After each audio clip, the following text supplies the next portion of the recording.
Okay, hi everyone. This is going to be the video for the first two exams for the VITA certifications. So we're going to go into our course here, right? Course content, the VITA certification, right? This was the previous video. There were some issues with it from an audio, so I'm recording it right now. We're going to go to the Link and Learn certification, right? You're going to create an account there, right? So you will do that. So you can pause the video, create that account. The other thing to be aware of too, whenever we come in class and we do this, you're going to have to create a second account, right? So you need to, one, create an account for Link and Learn right there, create an account. And two, right, whenever we do the basic exam, so in class, right, so come to class with this ready, right, you're going to have to create a second account for the tax software, right? So you're going to come to this website, click that link, right? The second link, you're going to go here. The password is Train Pro Web, all capitalized, right? Right there, password Train Pro Web. Log in, create an account. So the first step to the VITA process is create your account for the exam 1 and 2, right, which we'll do in this video. I'll get you started on it. Create your account for the tax software. Train Pro Web is the password. After you click that link, create account. All right, so I already have my account, right? So I'm going to, and I've already done these exams, but essentially you would go to take certification test. You would then do the basic exam. And like I said, there's 3 exams we need to do. 1, 2, 3, right? 1 and 2, I'm going to get you started on in this video. Exam 3, basic, we're going to do in the class sessions. So when you're looking at exam 1, right, the volunteer standards of conduct, right, there's a little training thing you can click, right? So this guy right here, you can think of this kind of like your textbook, where if you were confused on this exam, where you would be able to look up the answers on there. But I have right here, right, sort of the idea with it. Exam 1, you're going to have 10 questions. Exam 2, you're going to have 10 questions. Let's talk a little bit about this, right? So again, you have the textbook there. A lot of these things are obvious, right? So as a starting point, what is VITA, right? It's the Volunteer Income Tax Assistance Program. We essentially, people who volunteer in this, right, you need to become certified, which I'm getting you, certified in class. It doesn't mean you have to volunteer, right? We're just doing this because it's good practice and kind of tax hygiene to, see tax software and do hypothetical fictional returns. But if you wanted to volunteer, that's great. In any event, right, we are, as volunteers, are helping low-income people to do their taxes so they don't have to pay tax prep fees. So the first 2 exams, essentially this volunteer standards of conduct and intake and interview, tell us, hey, if we're going to volunteer, right, what are kind of some of the procedural or substantive ethics that we need to be aware of on this, right? So the starting point is, right, everybody who volunteers needs to pass and take the volunteer standards of conduct, intake and interview, and basic exam, right? With regard to the volunteer standards of conduct, right, you can go through those questions, but hey, essentially everybody, how this works on these exams, right, you have to take and pass the exams. You have to get an 80%, we're better on them.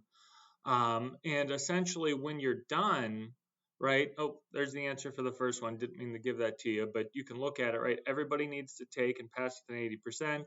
And then at the end of the day, if you truly want to volunteer, you have to complete and sign this 13615, right? So you do that in there. That's this guy right here.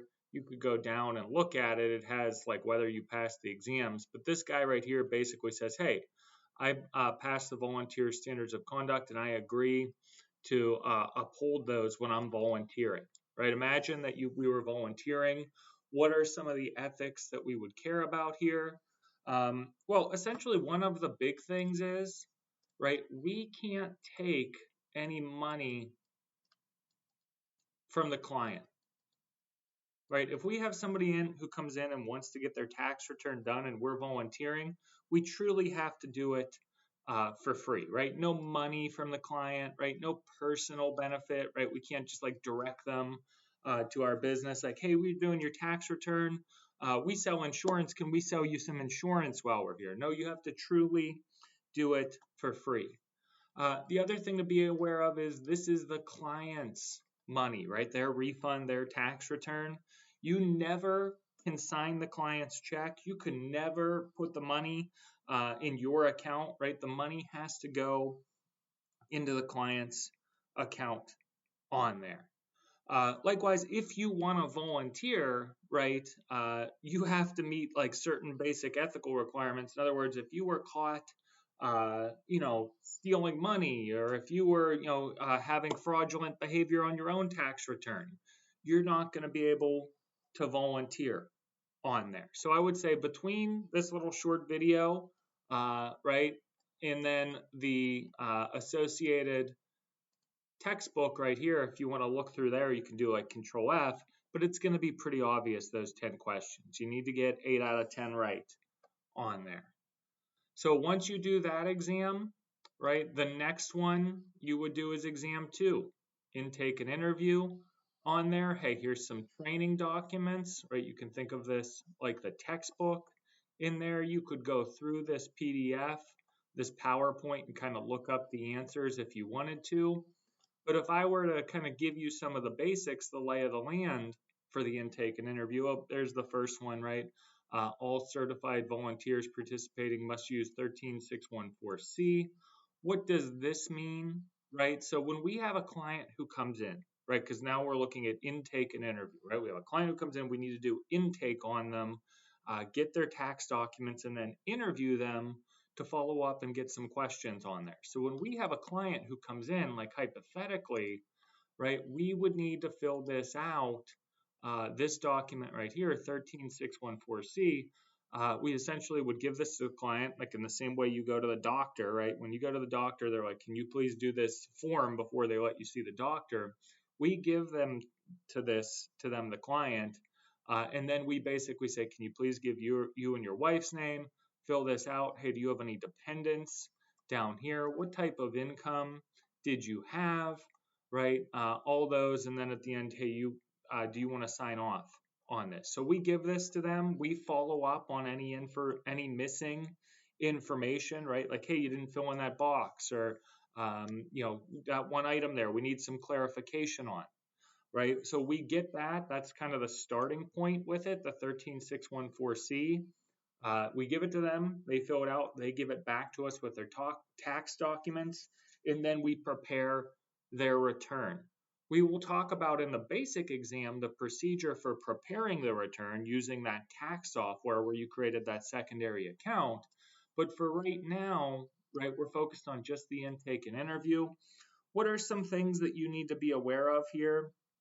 Well, some things for this that you could look up, right? But there's basically, right, the basic certification, and then there's the advanced certification, right? We are just getting basic certified, which means that if you wanted to volunteer, you can only do basic returns. Basic returns would be just like a W-2, like maybe 1 or 2 tax documents.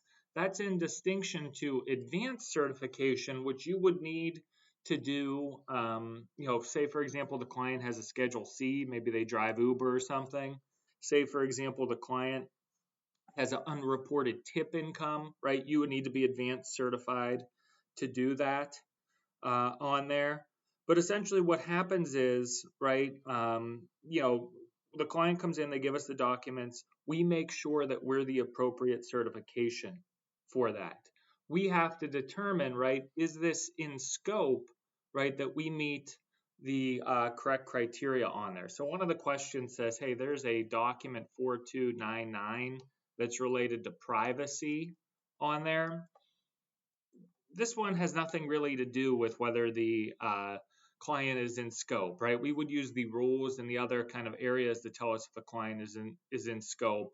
That is to say, whether they meet the criteria to come and be served at the VITA clinic, right? They have to have certain income thresholds, and whether they're basic or advanced on there. So this one right here, that has nothing to do with whether the return is in scope, that form on there. But essentially what happens is, right, they come in, they give us the information, we prepare the return. One of the things that happens is every return needs quality review on there. And what that means is, hey, the client comes in, they give us the stuff, right? Here's you on there. You prepare the return. You have to give it always to another VITA volunteer. In other words, we always need 2 sets of eyes looking at that return. You may prep it, somebody else reviews it. Then what happens is you give the information, hey, here's your 1040, you go through, you explain everything to the taxpayer. And the very last step in the process is the taxpayer signs off. Right, so after it's been reviewed, after you tell the taxpayer that you're ultimately responsible for this, that's kind of the last step there. Another kind of thing to be aware of is generally when we have the client who comes in, we're going to need to see their identification on there as a general rule. But with that, right, I think that's enough to get you a lot of the answers to get you started. Again, you have kind of the 2 exams, 10 questions each. There's an associated textbook or PDF where you can control F a lot of things. And then these videos will give you some hints and starting points for those other questions on there. So you should be able to pass this no problem. We will see you in class when we do the tax prep.